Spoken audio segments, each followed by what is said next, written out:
মানুষ মানুষ কতটা শক্তিশালী হয়, তার কতটা সামর্থ্য রয়েছে, সে কতটা প্রতিভাশালী হয়, এটা হয়তো বলার কোনো দরকারই নেই। আজকের দিনে সবাই জানে যে মানুষ কি না করতে পারে। মানুষ চাইলে সব কিছু করতে পারে। মানুষ যদি চায় মাছের মতো জলে সাঁতার কাটতে পারে। মানুষ যদি চায় হিমালয়ের মাথা নত করতে পারে। মানুষ যদি চায় সমুদ্র থেকে মুক্তো সংগ্রহ করতে পারে। মানুষ যদি চায় তাহলে আকাশের পাখির মতো বিচরণ করতে পারে। মানুষ চাইলে সব কিছু পেতে পারে। সে জ্ঞান, সম্পত্তি, পরিবার, সাফল্য, সবকিছু। যদি কিছু থাকে যেটা সে গ্রহণ করতে চায় না, সেটা হলো তার দোষ, তার ভুল। মানুষ এসব কখনো গ্রহণ করতে চায় না, কিন্তু যেদিন মানুষ তার দোষ বুঝতে পারবে, নিজের ভুল বুঝতে পারবে, সেটা স্বীকার করতে পারবে আর সেটা ঠিক করার পথে অগ্রসর হবে, তাতে সে সফলও হবে। সেদিন সে প্রকৃত রূপে মানুষ বলে গণ্য হবে। সেদিন সে মুক্তি লাভ করবে। ভুল সবাই করে, দোষ সকলের মধ্যে থাকে। সেটা গ্রহণ করুন, তা সংশোধন করার চেষ্টা করুন। জীবনে এগিয়ে যেতে পারবেন। আর আমার সাথে ভালোবেসে বলুন, রাধা রাধা। ধন আর মানুষের মনের মধ্যে একটা সম্পর্ক রয়েছে। সেই একই সম্পর্ক রয়েছে সুযোগ আর প্রয়াসের মধ্যে। মানুষ বলে, যদি আমি একটু ধন লাভ করি তাহলে আমি কিছু করতে পারি।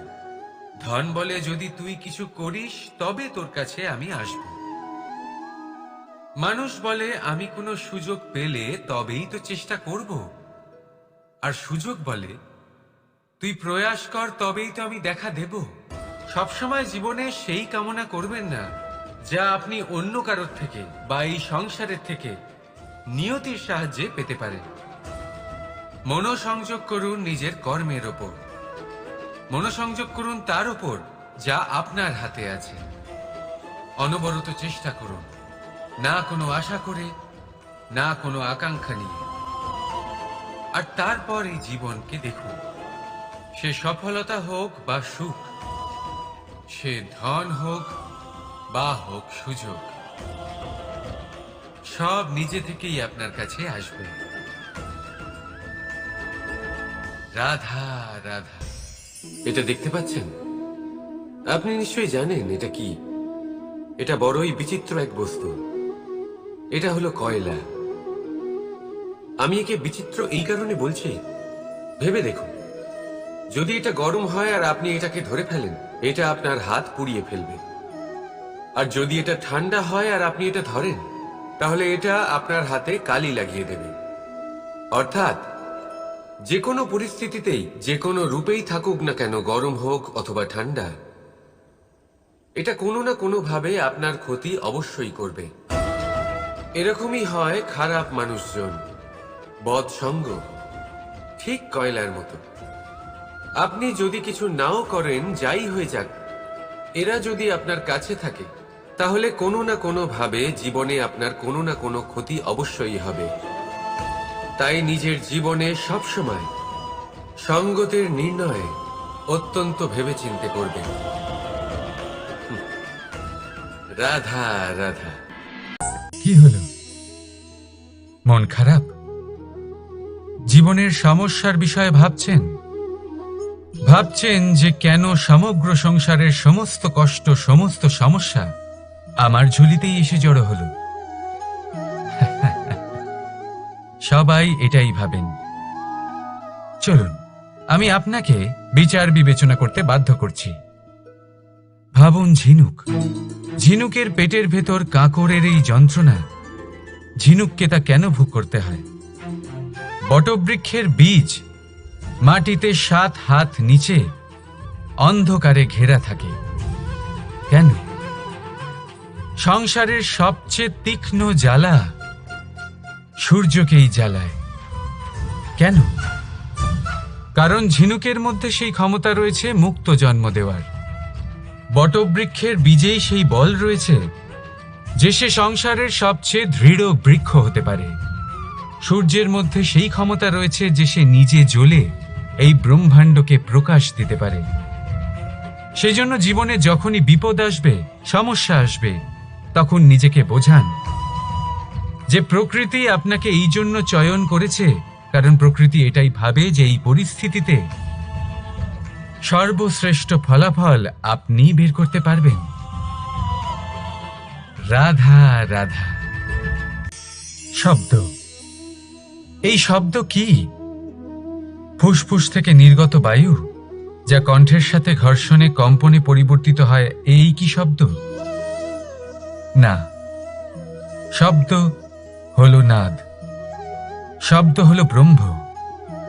এই শব্দ অত্যাধিক শক্তিশালী।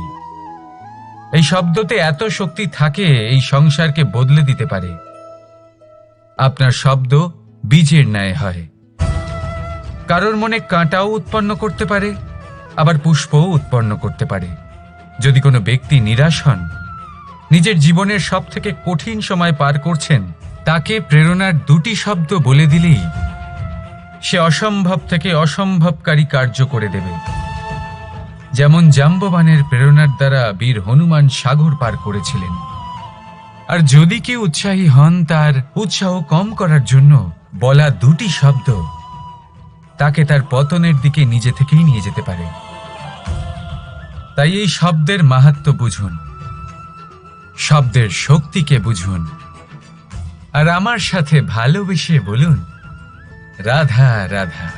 সফলতা, অসফলতা ব্যক্তির জীবনের দুই গুরুত্বপূর্ণ স্তর।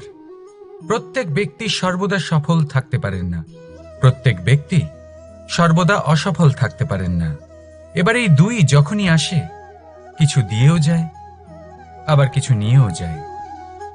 যখন অসফলতা আসে, তখন তা আপনাকে সাহস দেয়, আপনাকে ধৈর্যশীল বানায়, আপনার মনোবল বাড়িয়ে তোলে, কিন্তু আপনার প্রসন্নতা নিয়ে যায়। যখন সফলতা আসে, তখন তা আপনাকে প্রসন্নতা দেয়, বিশ্বাস দেয়, বিনম্রতা নিয়ে যায়। এবার অসফল হবার পরে ধৈর্যশীল হওয়া, এই সাহস জাগিয়ে তোলা,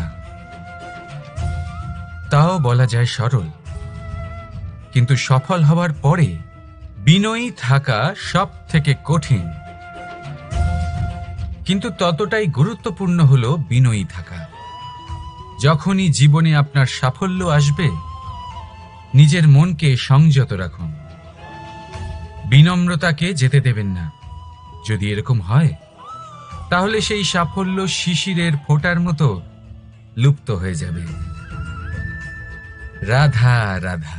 আমরা কর্ম করি, আর সেই কর্ম অনুসারে আমাদের তার ফল প্রাপ্ত হয়।